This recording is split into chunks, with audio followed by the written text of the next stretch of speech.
Students, आज हम बड़े ही इंटरेस्टिंग टॉपिक के ऊपर आर्टिकल लिखने जा रहे हैं। जैसे कि इंडिया में आजकल हार्वेस्टिंग सीजन चल रहा है, मतलब कि फसलों की कटाई है जो शुरू हो चुकी है। गेहूं की कटाई अभी जोरों शोरों से चल रही है अप्रैल मई के महीने में। तो जो फसल पक जाती है, सभी किसान भाई हैं जो वो अपनी अपनी फसलों को काटने में, संभालने में या फिर उसको मंडीकरण करने में बिजी हो जाते हैं। तो वही सीन है जो हमारा फील्ड्स में, हमारे खेतों में जो सीन होता है, उस सीन को हम पूरे शब्दों के साथ आपके साथ बयान करना चाहते हैं। तो इसको मैंने ट्रांसलेशन के साथ डिस्क्राइब करूंगी। तो पहले इसका टाइटल देख लेते हैं। ए हार्वेस्ट सीन इन विलेज, के गांव में जो फसलों की कटाई का वो सीन कैसा होता है, और क्रॉप्स कटिंग इन फील्ड, या फिर खेतों में फसलों की कटाई कैसे होती है। तो चलिए शुरू करते हैं। India is an agriculture country where 80% of people live in villages. हमारा जो भारत देश है वो खेती प्रधान देश है। यहाँ पे खेती ही मेन हमारा रोजी रोटी का साधन माना जाता है। तो where 80% of people live in villages, यहाँ पे 80% से ज़्यादा लोग हैं वो विलेजेस में रहते हैं, गांव में रहते हैं। They earn their living from land, वो अपनी रोजी रोटी कहाँ से कमाते हैं? भूमि से या फिर अर्थ से, लैंड से। The harvesting season is a very busy time for villagers. तो हार्वेस्टिंग सीजन है, पहले तो फसलों की बिजाई से ही बिजी है, जो पूरा साल ही जो किसान बिजी रहते हैं। लेकिन फिर भी ज़्यादा से ज़्यादा जब फसलों की बिजाई हो जाती है, उसके बाद पानी देना या फिर उसकी संभाल करनी, थोड़ा शेड्यूल उतना बिजी नहीं रहता है जितना कि उसकी कटाई के समय रह जाता है। The harvesting season is a very busy time for villagers. जो गांव में लोग रहते हैं उनके लिए जो हार्वेस्टिंग का सीजन है, फसलों की कटाई का सीजन है, बहुत बिजी हो जाता है। नाउ डेज, आजकल के दिनों में, is the time of wheat cutting season is in Punjab. तो हमारे पंजाब में मेनली, क्योंकि गेहूं की जो फसल है वो या तो ज़्यादा पंजाब में या फिर एमपी और यूपी में होती है। तो हम पंजाब की यहाँ पे बात कर रहे हैं। तो आजकल जो गेहूं की कटाई का समय है जो पंजाब में चल रहा है। Villages in other states also, हमारे कंट्री के, इंडिया में और भी कई स्टेट्स ऐसे हैं जहाँ पे गेहूं है ज़्यादा बीजी जाती है। तो वहाँ पे जो कटाई का सीजन अभी कंटिन्यू हो रहा है, चल रहा है। April and May are the busiest months for farmers. किसानों के लिए अप्रैल एंड मई के जो महीने होते हैं सबसे बिजी महीने माने जाते हैं। इसमें फसल काट के उसको बेचना भी होता है या फिर अगली बीज के लिए उसको रखना भी होता है, अपने लिए भी रखना होता है। तो उसके साथ ही हमारी जो चावल की बिजाई है वो भी शुरू हो जाती है। तो ये दोनों महीने हैं बहुत बिजीएस्ट हो जाते हैं। ड्यूरिंग द हार्वेस्टिंग सीजन, फसलों की कटाई के सीजन में, every member of family is on the fields.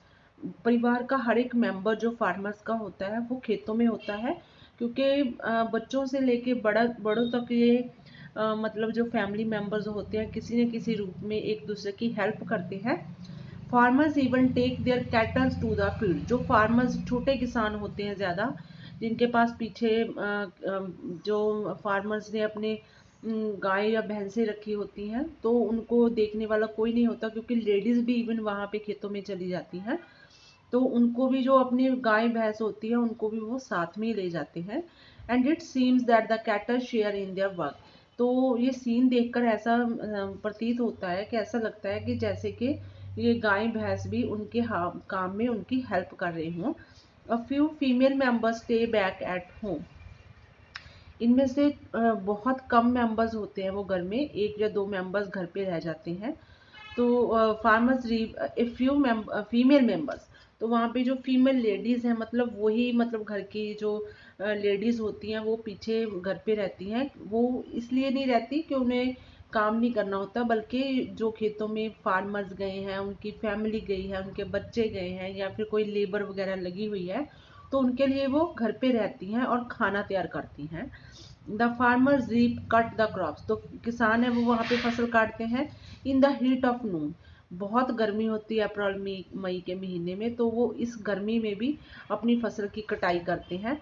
They take rest in the shade of trees, थोड़ी देर के बाद वो अपने खेतों में जो ट्रीज उन्होंने उगाए होते हैं, बड़े हो चुके होते हैं, तो उनकी छाया में वो थोड़ी देर के लिए रेस्ट कर जाते हैं। ऐसा नहीं है कि वो घर पे आ जाते हैं, बल्कि वहीं पे वो अपनी 1-2 घंटे की जहाँ जितनी उनको रिक्वायरमेंट होती है अपनी रेस्ट कर लेते हैं।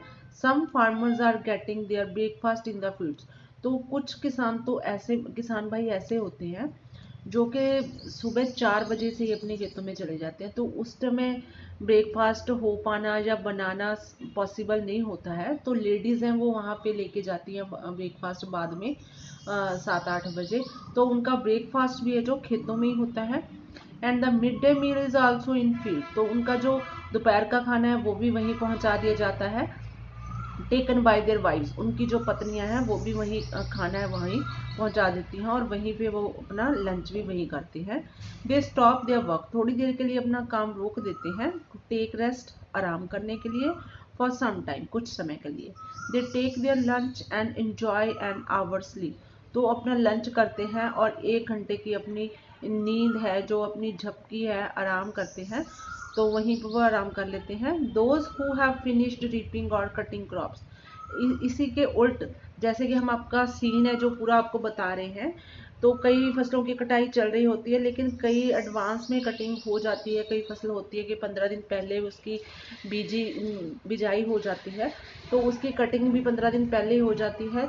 तो जो किसान भाई जिन्होंने अपनी फसलें काट ली होती हैं, स्टार्टेड थ्रेशिंग, तो वो क्या कर रहे हैं किसान खेतों में अभी थ्रेशिंग कर रहे हैं। थ्रेशिंग एक सिस्टम होता है कि उसमें फसल जो कटी हुई है उसको उन्होंने पूले बना के उनको बांध के रखा होता है। तो थ्रेशिंग का दिन जब आता है तो उस दिन उस मशीन में, थ्रेशिंग जो एक मशीन होती है उसमें डाल के जो गेहूं होती है वो अलग हो जाती है, और जो उसका वेस्ट होता है, वेस्ट भी वो हमारे जो पशुओं का चारा बन जाता है, तूड़ी जिसे बोलते हैं, तो वो अलग हो जाता है। तो इसको थ्रेशिंग है वो भी शुरू हो चुकी है खेतों में। The threshing process follow ripping, but now the threshing and cutting is done by combine machine. तो पहले के समय में होता था कि कटिंग और थ्रेशिंग अलग अलग होती थी, लेकिन आज के मॉडर्न युग में टेक्नोलॉजी बहुत आ चुकी है, तो अब कंबाइन मशीन ने ये जगह ले ली है। इसमें क्या होता है कि कटिंग, जिस टाइम कटिंग होती है साथ के साथ उसमें ट्रैक्टर और ट्रॉली होती है, तो उसी में जो गेहूं के दाने डाल दिए जाते हैं। कटिंग और थ्रेशिंग है दोनों एक ही समय पर होते रहते हैं। And this is the easiest way to cut the crops, और ये सबसे आसान तरीका अब मानने जाना लगा है। इससे क्या है, एक तो टाइम की बचत हो जाती है और साथ ही साथ ये इजी भी होता है क्योंकि लेबर कई बार नहीं मिलती है, तो बारिश से पहले पहले इस फसल को काट के संभालना भी पड़ता है। इसलिए ये इजीएस्ट वे अब हो चुका है टेक्नोलॉजी के according. And this is the easiest way to cut the crops. Then the farmers take their surplus produce to the market for sale. तो जब कटिंग हो जाती है, हार्वेस्टिंग के बाद थ्रेशिंग भी हो जाती है, दाने निकल जाते हैं, तो फार्मर्स क्या करते हैं, अपनी सरप्लस मतलब जो भी फसल होती है इकट्ठा करके उसको मार्केट में लेके जाते हैं सेल करने के लिए। मंडियों में, मंडी में उनकी फसल है जो अच्छे भाव पे बिक जाती है। The harvesting season means A lot of hard work. जो फसलों की कटाई का सीजन है इसका मतलब क्या होता है, बहुत ज़्यादा सख्त मेहनत फॉर द फार्मर्स के लिए एंड इवन देयर फैमिलीज, बल्कि उनकी फैमिलीज के लिए भी बहुत ज़्यादा बिजी हो जाता है। But it is a quite rewarding, पर इसका इनाम उनको कुदरत ने दे दिया होता है क्योंकि फसल उनके घर आ चुकी होती है। तो ये जो हार्ड वर्क है वो फ्रूटिंग के साथ होती है। It is a season when their labour brings fruit. ये वो सीजन होता है जब उनकी लेबर है जो उन्होंने अपने खेतों में खुद मजदूरी की है, तो ये मजदूरी के रूप में जो उनकी मेहनत की होती है उसका फल उन्हें मिल जाता है। And they are able to have a lot of money. तो इन दिनों में जो भी उन्होंने खर्चा अपनी फसलों पे किया होता है, तो वो मनी उनके पास जो पैसे होते हैं बैक आ जाते हैं, उनकी जेब में आ जाते हैं। इससे उनकी ज़िंदगी स्मूथली चलती रहती है और वो नेक्स्ट सीजन के लिए नई फसल की तैयारियां शुरू कर देते हैं। तो इस तरह से ये सारा हमने सीन है जो हार्वेस्टिंग सीन का पूरा डिस्क्राइब कर लिया है। तो मिलते हैं एक न्यू वीडियो के साथ, न्यू टॉपिक के साथ। Till then take care, share and subscribe my channel.